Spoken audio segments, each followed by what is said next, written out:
Hi everyone, welcome back to another video. Got some limecreting to do, and then I think I'm off out to purchase something for the cottage. Bit of extra support. Yeah, it's a lot cooler today, but I think we've got a storm brewing. Nevertheless, we're going to get a mix going.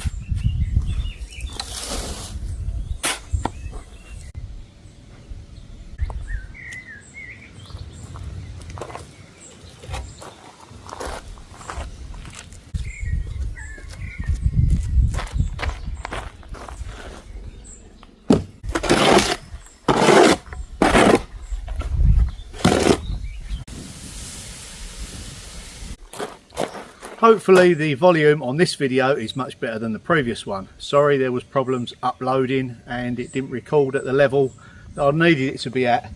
But anyway, we'll get back to the mix. We're making some limecrete, so what we're going to do is knock up the lime and the sand dry, mix it all together, and then before we put the water in I'm going to add the gravel or the granite chippings. If I add it in now while I'm mixing, then I've got to lug that sort of weight about in the mix as well, so we can mix that easily at the end before we add the water, and then just add water until we get to the consistency, not too wet and runny, that we need. Get it poured in and just make sure then it doesn't dry out too quick. Might get a spot of rain out here though.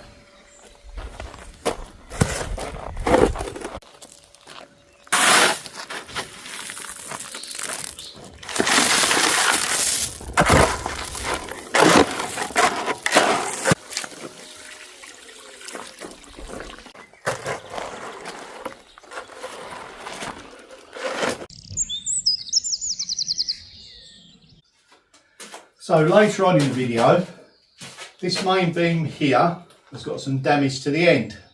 I've covered it in previous videos, but those that have just joined us, the main beam had serious rot in the end. I've cut a lot of it back, and there's still a good portion of it intact, and it wasn't as bad as I initially thought.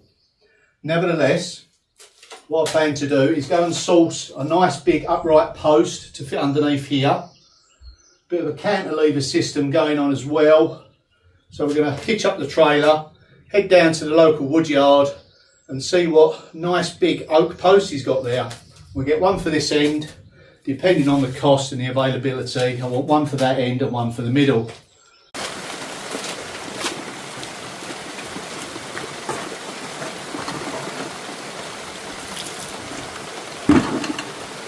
The air smells so clean and fresh when we have a thunderstorm. We've had days and days of it really hot and humid. I'm certainly not going to moan about this.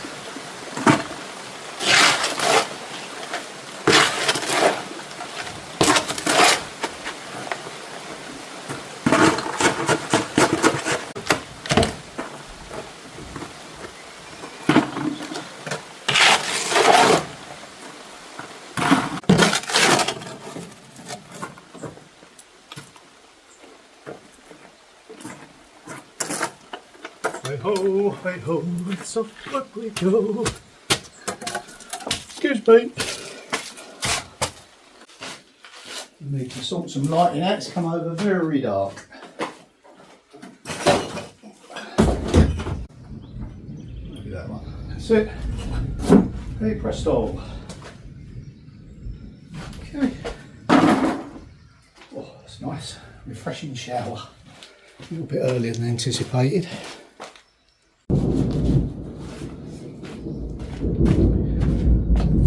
Okay, lots of you have said, why are you going to so much trouble with the sink?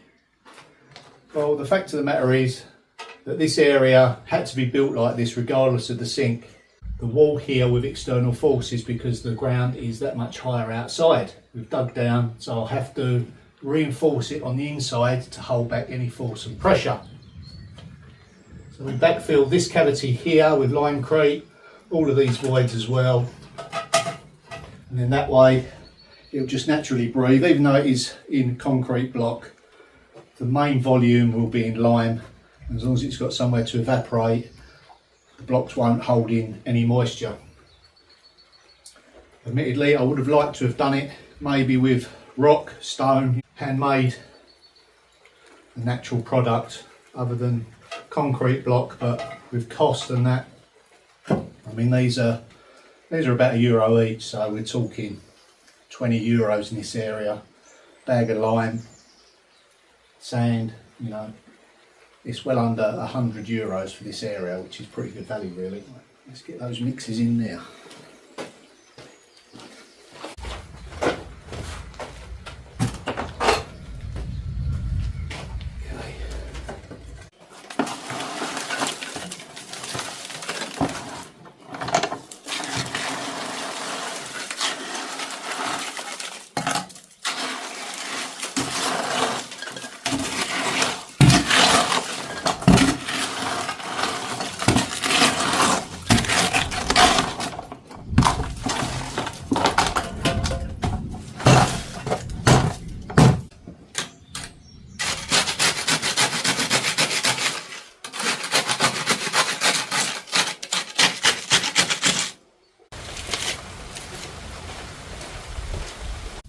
And then when it comes to filling these in, you just simply insert your offcuts.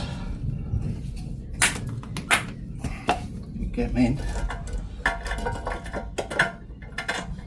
So don't forget this is going to be under the worktop, but I still want it to be flush and level. That's it. Have a little piece down below.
Okay, now it's time to have a quick measure up. Probably like to get something in the order of, so that's 170. I'd like to get the top piece that goes across the same width as the post coming down. It really depends on what they've got milled up.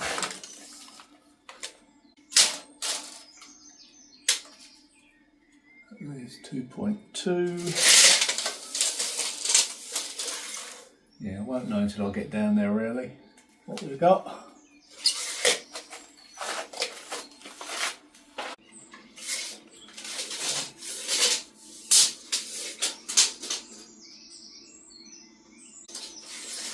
Okay, let's get that trailer on. Go and have a look, see what they've got. Well, at least it stopped raining, even though I got soaked to the bone.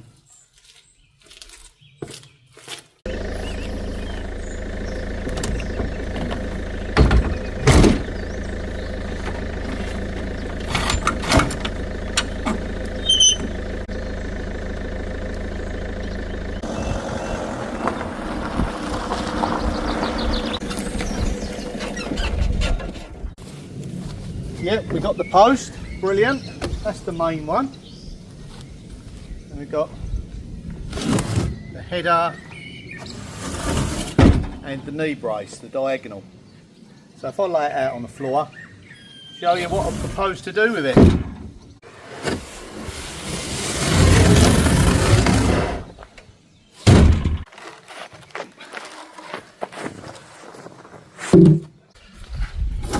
Now, because it's old timber, it's not what they call green, so the moisture content is very low, which makes it a lot lighter.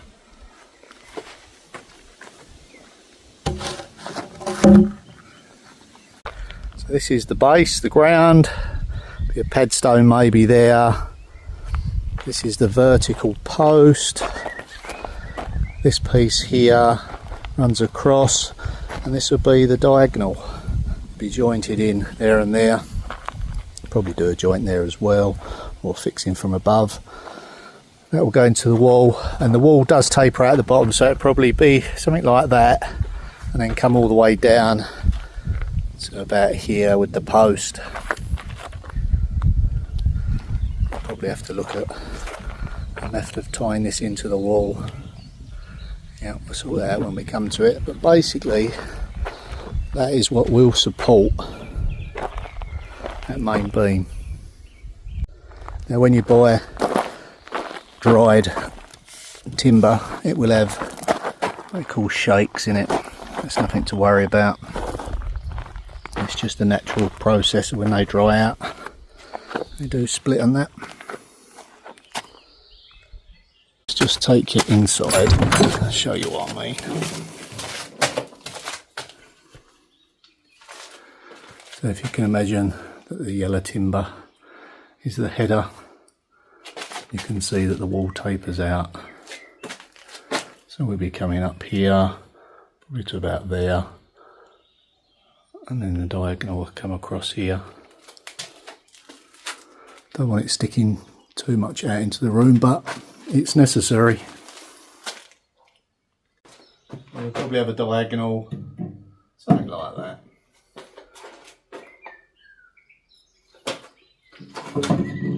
Big post here. That way it will secure this beam for quite a few years to come. We're going to put a centre post in and do the same the other end as well. Now, depending on the condition of this plate here, I may cut it out and extend our new piece of oak into it, so it kind of ties into there. It really depends on how good or bad that is. I've already secured the foundation for this. Probably going to use a stone here. Depends on how it sits with the oak post. Now, when I visited the woodyard, initially I wanted a 20 by 20 excuse me, post to fit underneath this end, because it's a bit more structurally challenged, let's say, than the other end. So what I might do with the post I've got is head back over to this end and probably use it under here. And that way I can carry on with the block work my way along, and then just focus on one area. And then when he's got the other one in stock, I'll maybe go down and fit it in the other end down there. I mean, it's okay at the moment, it's all acroed up, it's not going anywhere. So yeah, maybe I'll fit it in here, and then that way I can tie it into my block work, and then we can carry on across the base of that foundation. Yeah, and I've been doing a bit of research on the old stone trough, sink, whatever you want to call it, granite. Now, they were used in farmhouses dating back several hundreds of years.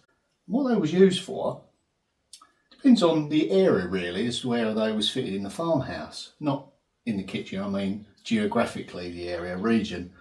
Some were used for preparing vegetables. You know, you chop it up, give them a little hose off, you know, just flow out. You can use them for meat, fish, you know, it really depends if you was on the coast. So yeah, it was an interesting bit of research, quite difficult to find, but I did eventually get there with it. But, you know, if I find I'm not so set in my ways that I'm not willing to adapt the design, if I find a better sink, a more practical one, I mean, I can use the copper bowl and everything with that one. My biggest problem is going to be drilling that. Now if I can hire a proper core drill, diamond tipped, it'll go through that, then I'll drill it and I'll use it. But if I can't, I may adjust my plan slightly. Still going to be fitted in, this still had to be built. So I may get another sink, I don't know yet, might go with that one. But either way, we needed to build some piers, hold back the force, and that's what we've done. Chances are it will go on here and I'll use it as a sink, but you know, if I change my mind later on, hey, it's my prerogative. And the end product, judge me on the end product, that's what I'm going to say, the end results. So yeah, that's a little bit of history of that sink.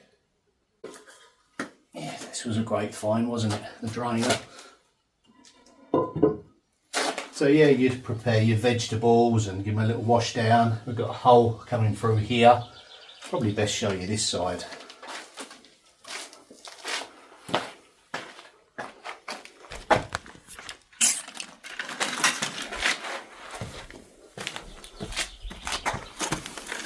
So yeah, it just flowed away, probably on the ground even, you know. Don't think these were ever plumbed in, but they was definitely in farmhouse cottages.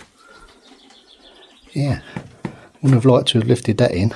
Oh, saying that, I've got to do it myself. I won't be lifting this manually, you know, I won't be straining myself. And lots of people are worried about me, you know, causing myself an injury and getting lots of other people involved. But to be honest with you, if you rip these things up correctly, which I have done for many years in the past, you can do it pretty safely on your own. Stand well clear and let this do all the work. Work smart and not hard. Okay, well, picking the posts and beams up did take me a little bit longer than I anticipated.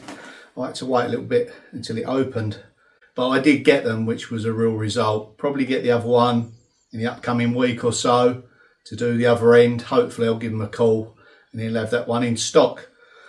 Right, that is it for this video. I'm off out to the garden, do a bit of veg planting, and I'll see you all in the next one. Thanks for watching. Bye for now.